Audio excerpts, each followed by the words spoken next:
Proto nám detektiv Kelso poradil, abychom jeli k vám na chatu. Až budou mít výsledky rozboru krve, kterou našli na místě, kde byla zavražděna Mary Ann, porovnají je s DNA všech zadržených zločinců a podezřelých a taky s našimi vzorky, které jsme si odebrali v rámci výuky. Počkej, tím chceš říct, že to může být někdo z nás? Že tím maniakem je jeden z nás? Mohl by. Nemůžeme si být jistí, dokud... Dokud co? Dokud nám nenechá další vzkaz? Byl jsem tu Eddie, načmáraný mojí vlastní krví? Nech těch keců! A to... Možnost, že Marta Tabramová byla obětí rozparovače, potom Marisa, Mary Ann a Andrea měli stejné iniciály jako oběti z roku 1888. Čím dál lepší. To je tak šílené, že to nemůže být pravda. Přemýšlejte. Marta Tabramová, Marisa Tavaresová, Ne, MT. ne. Druhou obětí byla Polly Nicholsová. Nesedí to s Mary Ann Nordstromovou. Polly byla přezdívka. Správně to bylo Mary Ann Nicholsová, MN. Shodné iniciály s Mary Ann Nordstromovou. Andy Carterová odpovídá. Oběť číslo 4. Elizabeth Straidová. To jsem já, že jo? Je to tak, Eddie Sekmenová, ne? Oběť číslo 5. 6. Mary Jane Kellyová. MK. Marshall Kane. Nebo Molly Kellerová.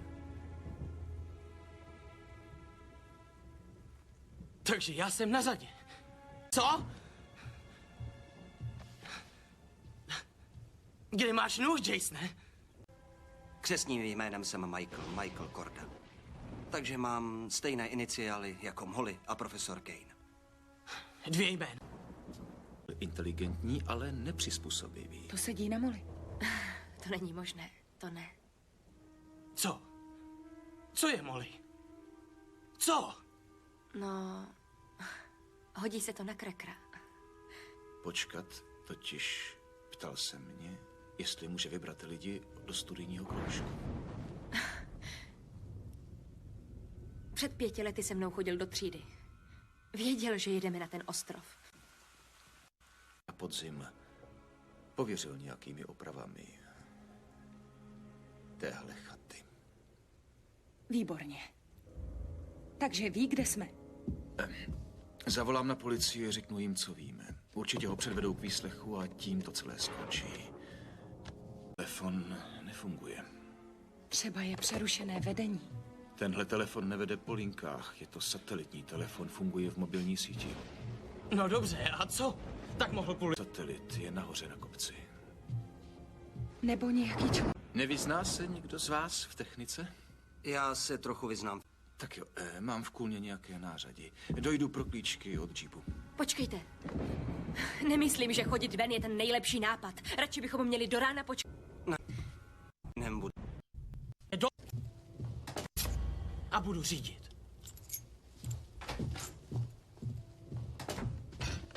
Mě tě mi řek, má poví. Dala s Kanem. To...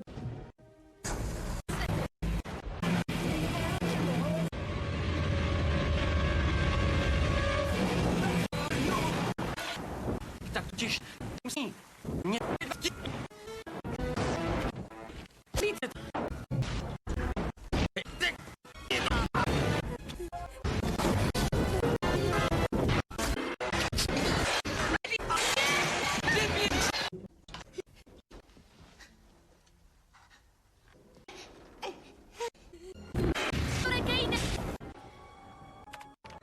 Se je Kaneovo ruky krv.